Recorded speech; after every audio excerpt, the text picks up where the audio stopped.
Welcome to ACC Nation, featuring sports news and special guest interviews.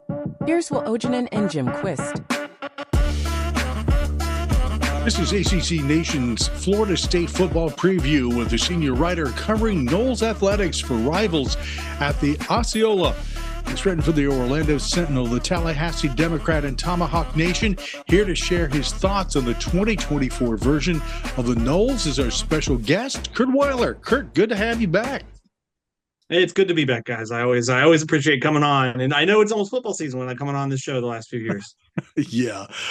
Hey, off to Dublin you go. I just want you to know that you aren't allowed to turn down drinks that are offered to you in Irish pubs. It's frowned upon. So if you want to remember the game, stay out of them until after the game.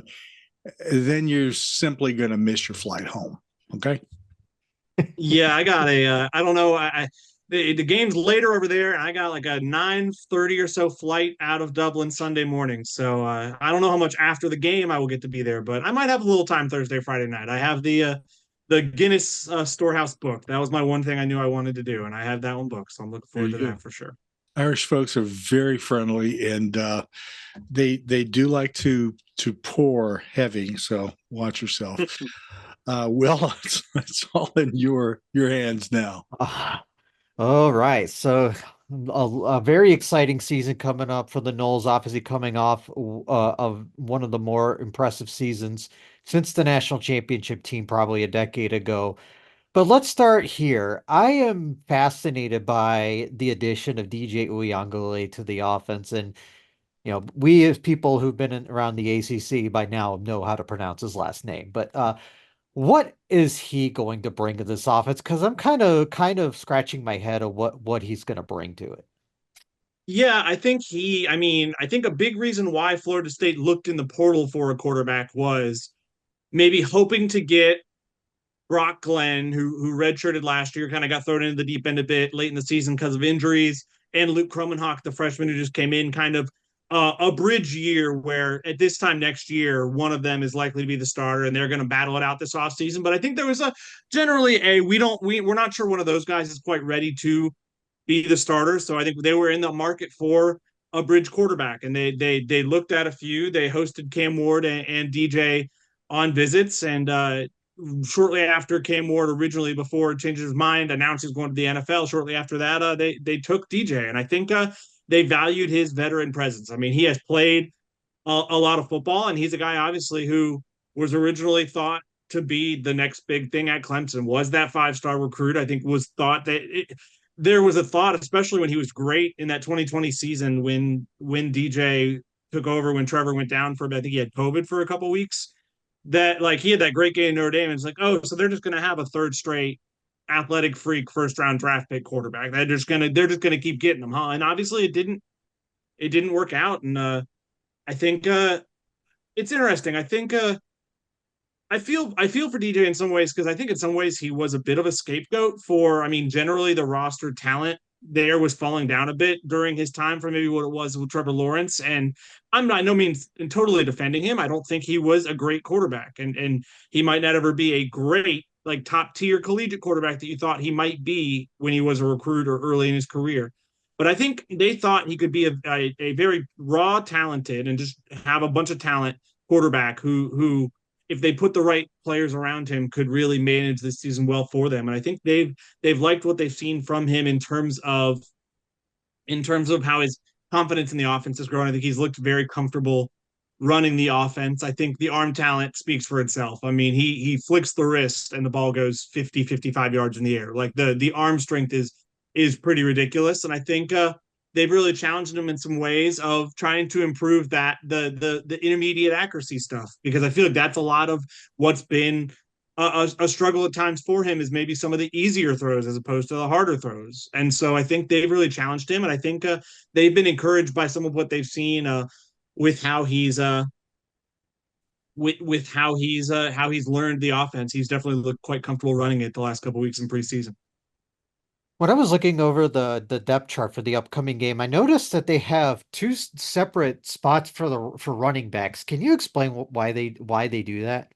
Well, for one, I do wonder if that we'll see a good bit of two running back personnel this year with questions about receiver, with questions about tight end depth, and how good I think the running back room is going to be.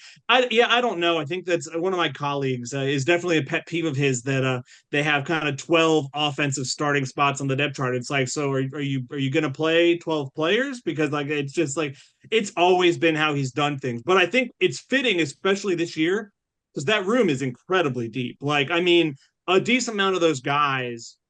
I would feel comfortable saying every one of those guys at both those spots on the two deep, and maybe even a couple more, could contribute if called upon. I don't think all of them will. It's not realistic, but like it is a incredibly deep and talented room.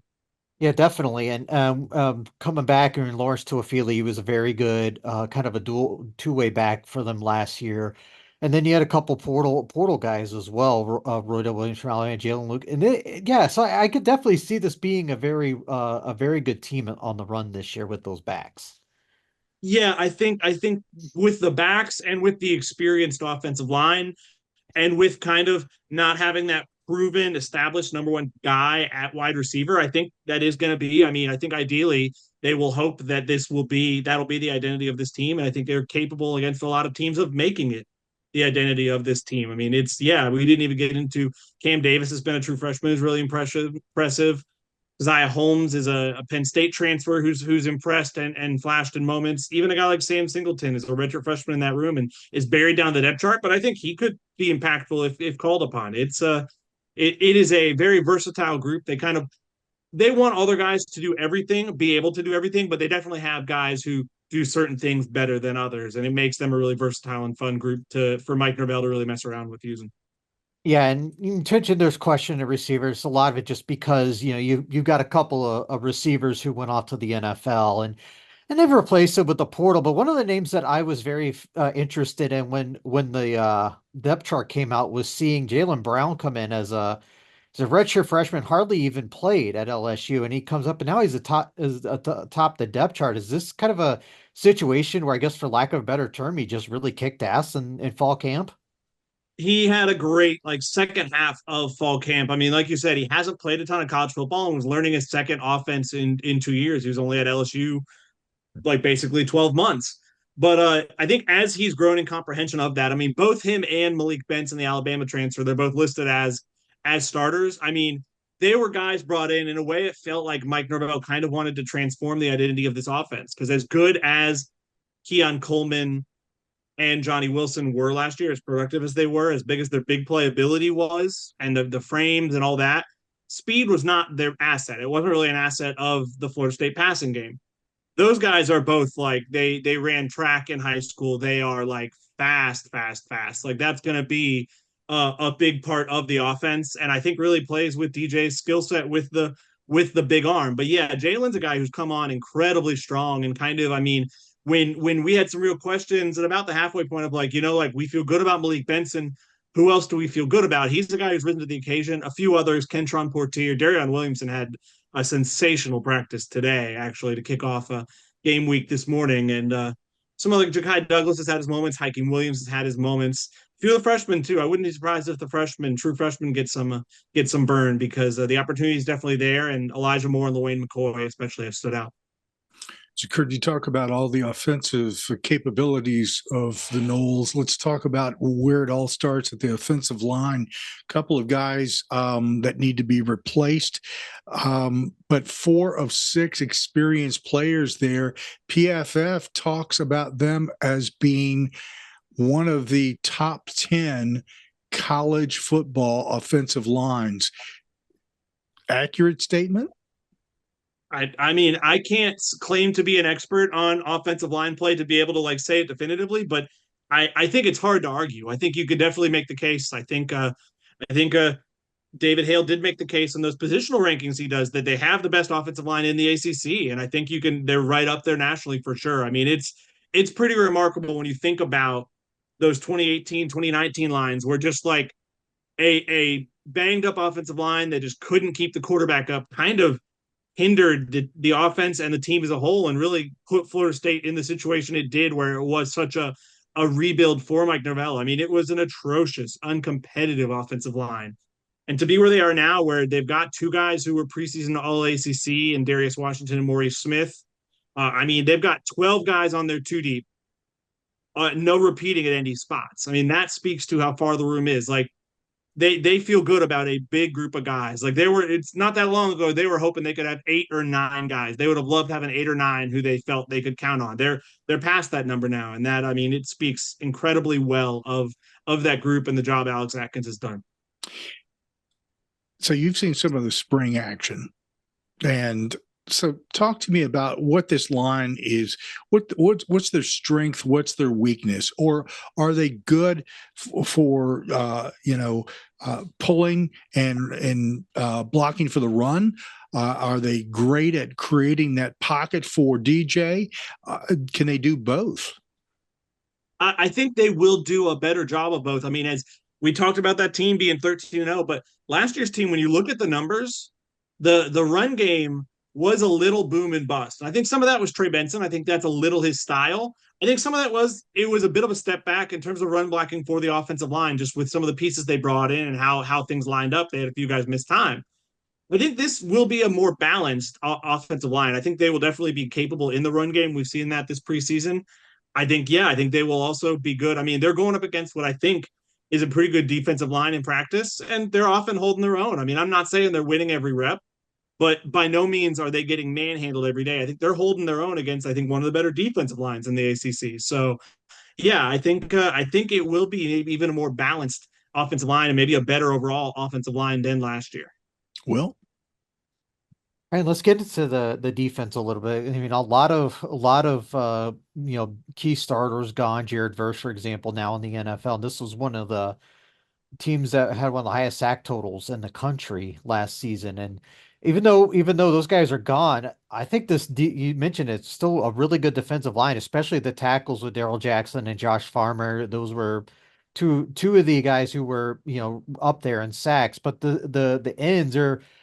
We saw Marvin Jones Jr. He's coming over from, I believe it was Georgia, and that's a son of an NFL player. So even there, it feels like even though the names they haven't had a lot of experience for, there's still like a lot of potential with this D line group.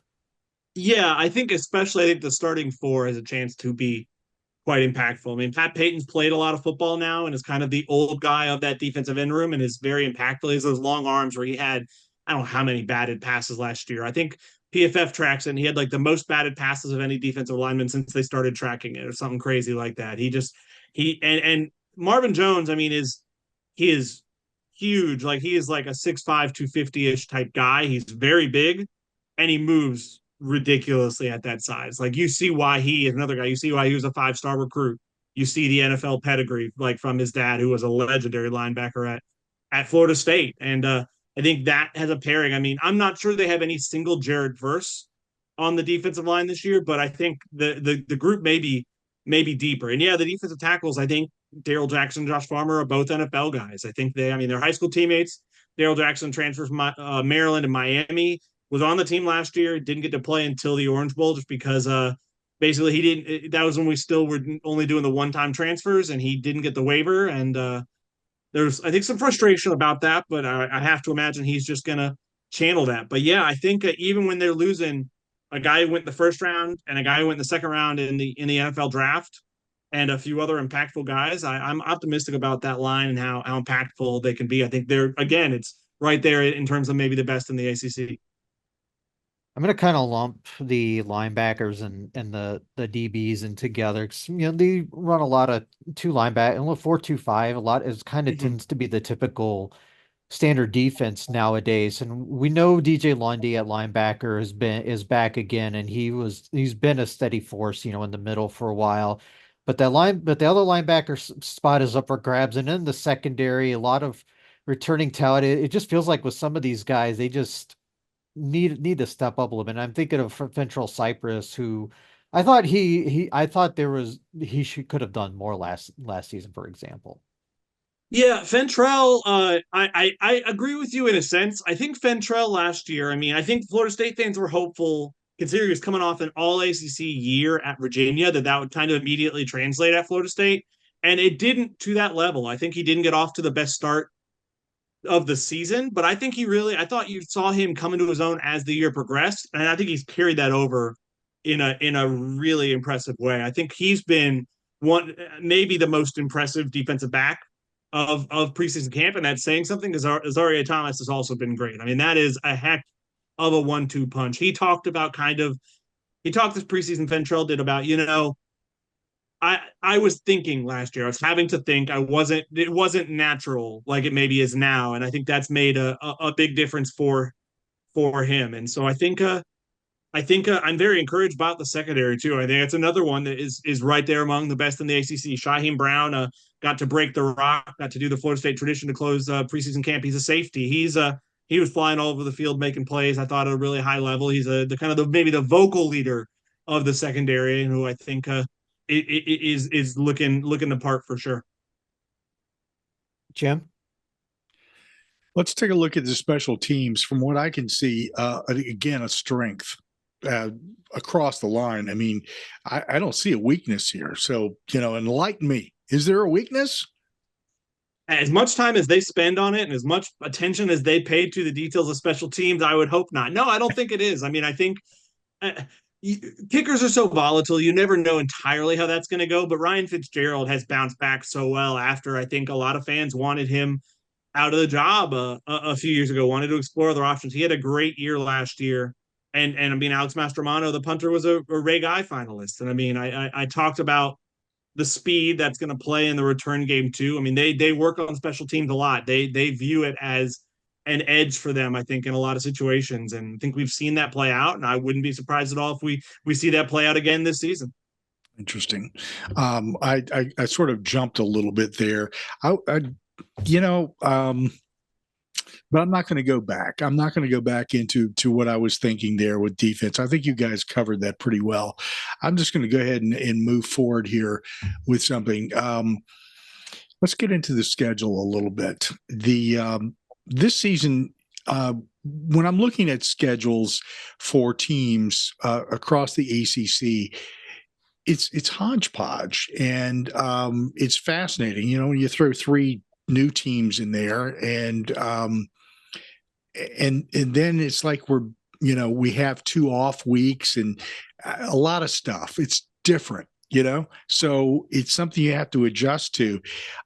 This opener, man, here you've got a team in Georgia Tech that is hungry, that is growing. They're building something, and I got the impression from the ACC media days that they're going to come at you guys hot and heavy. They're going to throw the kitchen sink and anything else that they can drag across the pond at you when you're there. Give me some impressions about what you anticipate seeing in this game. I mean, I think it's two teams that are going to want to run the ball and run the ball effectively. I mean, I think I've talked about Florida State's side of that, but obviously I think Haynes King is that dual threat. I think we saw that last year. I think Jamal Haynes was a 1,000-yard rusher or so for them. I mean, I think they bring back a lot of production on the offensive side of the ball. And I think Brent Key has talked up Haynes King a lot. I'm interested to see what he looks like. I think I'm always fascinated by the first-year transfer quarterback, sure, but especially the second-year transfer quarterback, where he's now had a full season, a full another offseason under his belt, because I think he's a talented kid. He turned the ball over a bunch last year. That was a big problem for him. So I am fascinated, has he gotten that a little more in check? Because if so, I think that really makes them dangerous. I mean, a lot of the start of Florida State's schedule to me is they're going to be favored in probably their first 5 games, but I think they could lose just about any of the first 5 games if they're not on their A game. So I think it is it's easing into things a little bit more than getting thrown into the LSU deep end like they did last year. But that by no means it's an easy start to the season. All right. Not a stroll in the park kind of schedule for you guys. I'm looking at some of these games and I'm thinking, wow, you're really kind of getting stacked up here in some regards. Before I get into the teams, let's talk about just briefly, is there a desire on the part of Mike Norvell and the players to get a little payback for the crap that, the Noles were handed last year? I think they would love to. I think, a lot of them have taken the high road about questions like that. Not everybody. I think Josh Farmer at ACC Kickoff got asked about it, and I think said, we were pretty pissed off, I think was the words he said, kind of not minting words. Yeah. No, I wouldn't hold that against anybody if they still felt that way. I think there's trying to be a sense of, we want to maybe try and channel it in some way, sure, but like last year is last year and trying to move past it. What's interesting, a few guys talked, I think Pat Payton talked at AC Kickoff about, it's funny, we brought in a bunch of newcomers, freshmen, transfers, all that. And a lot of those guys who've come in who weren't on that team, and you might be like, well, they don't really have a dog in that fight. They've come in and told the teammates, hey, it was messed up what they did to y'all last year. Like, we're here to try and help you change that, to try and help right that wrong and get you in the playoff, and whatever happens there, who knows, So it's interesting that it feels like almost you wouldn't think those people would be involved, and they've been maybe some of the most publicly, vocally involved. Yeah, I just think that I can understand that, to be quite frank about it, because I think it affected a lot of people. Everybody saw how unfair it was, and some of the comments by people that in media that were way off base. Yes. And it would be nice to be able to just sort of let that lay and move on. And I applaud anybody who can do that. But somewhere in the back of even my mind, I'm thinking, yeah, I get my shot, I'm taking it. So just laying that out for the rest of the Noles fans. I think I am surprised. We found out recently, I think, like, College Game Day is going to be out in the open in Dublin. I'm a little surprised about that, because there are definitely going to be some Florida State fans over there who are going to have some signs that make their opinion known. There might be a few confiscated signs, I have to imagine. No, I don't watch Game Day much anymore, but I might just watch it for that. For that one, it will be interesting. It feels like week 0 is always the year to watch, always the week to watch it, because you're just any football, you're chomping at the bit. But yeah, it'll be an interesting scene over there for sure. I figured they might hide out in the stadium or do something to get away from people and isolate, but no, they're steering into the skid. Well, I said it last year after it happened, and when it happened, and I'll say it again now. I think that it's a perfect opportunity to express how you feel about certain people on that staff, and I think you should take it if you're there. So, not letting that go and moving on, let's talk about some of the teams on the schedule here. Boston College, Memphis, Cal, SMU. SMU is a question mark, and I hope nobody is underestimating that team. That could be a real problem. So those 4 teams, let's, just a quick analysis of Boston College, Memphis, Cal, and SMU. Yeah, I think, like I talked, I think it's similar to GT. They'll probably be favored in all those games. They could lose all those games. And Memphis is a team that some people think is going to be like the group of 5 representative in the playoff. I think it's like, they did not take an easy road. They're playing, I think they scheduled the game not long after Mike Norvell got hired as like, well, I would love to host my former team. I know he still has love for Memphis. And they ended up getting, they've got a veteran quarterback. That's no joke. Boston College, we saw what Boston College did to Florida State last year. I think there was some circumstances. I think it might have been an illness type thing going around with the team at the time that didn't help Florida State in that game. But Thomas Castellanos gave them a game and is certainly another dynamic playmaker quarterback they're going to have to go against. And you never know. They get an extra 2 days from Georgia Tech, but they're coming back from Dublin too. That's a bit of a variable. So yeah, and Cal, I know Cal's got a few really good running backs. Jaden Ott is no joke. And then, like you said, SMU, that's their first ACC game, and they get to host FSU. So I have to imagine, I know it's not the biggest stadium, but I have to imagine that stadium's going to be into it. And that's, you're right. That's they won the AAC last year. Like, I think we saw last year those Big 12 teams making the jump didn't handle it the best, kind of jumping from the AAC to the Big 12. But I wonder, you can make the case that SMU team's at least a little more well-equipped. I'm not convinced they're like make the conference title game well-equipped, but like could give you a game well equipped. I think so. Right. Yeah. Yeah. I would agree with that part of it. The first round of what everyone's saying, the ACC championship game, comes up on October 5th with Clemson. Tough match right in the middle of the season.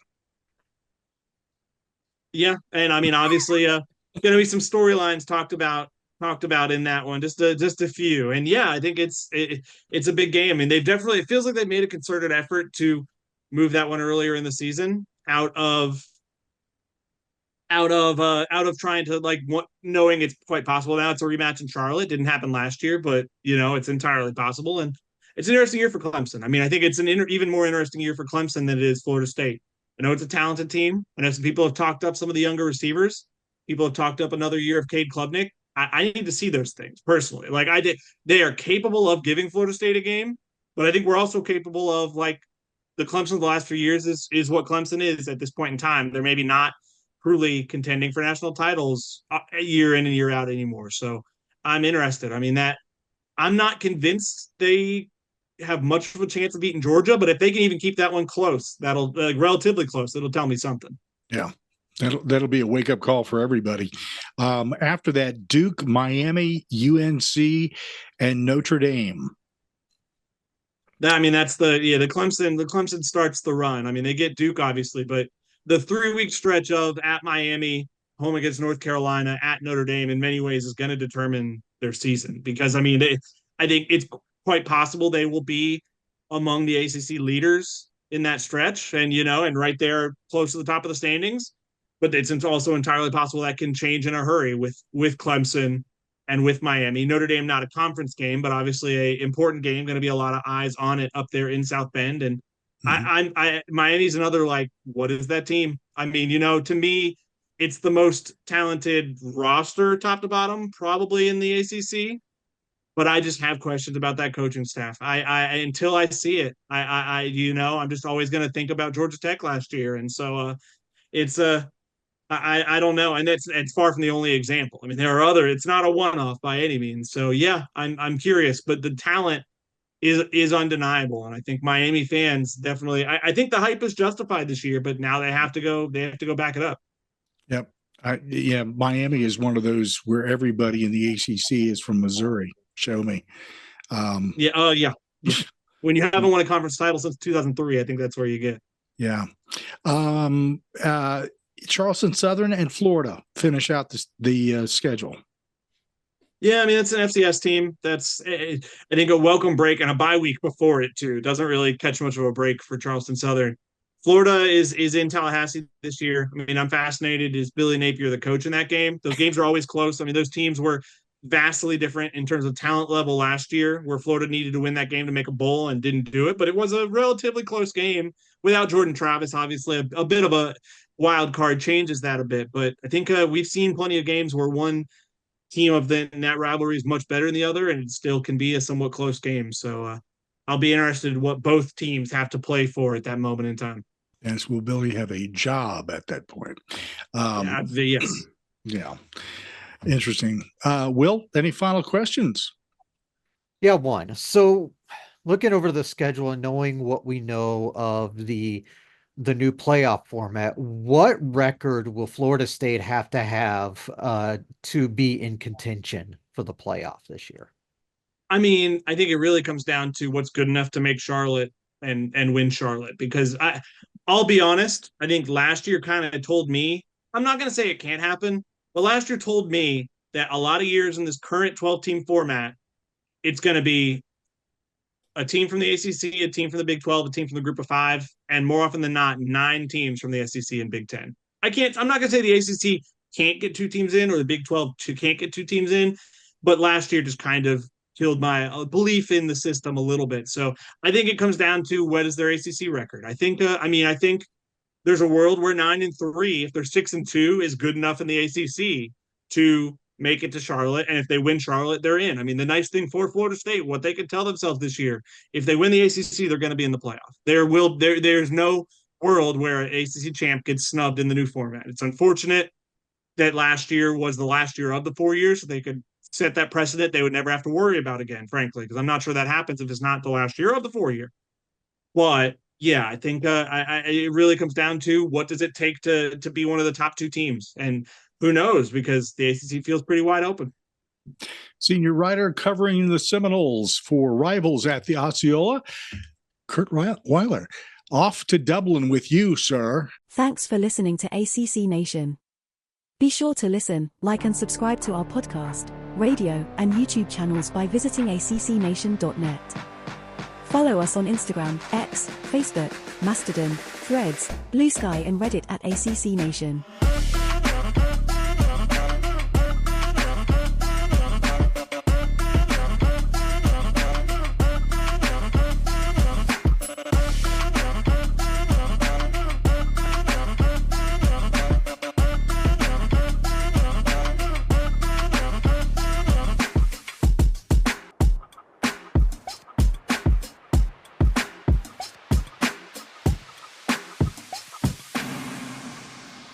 ACC Nation.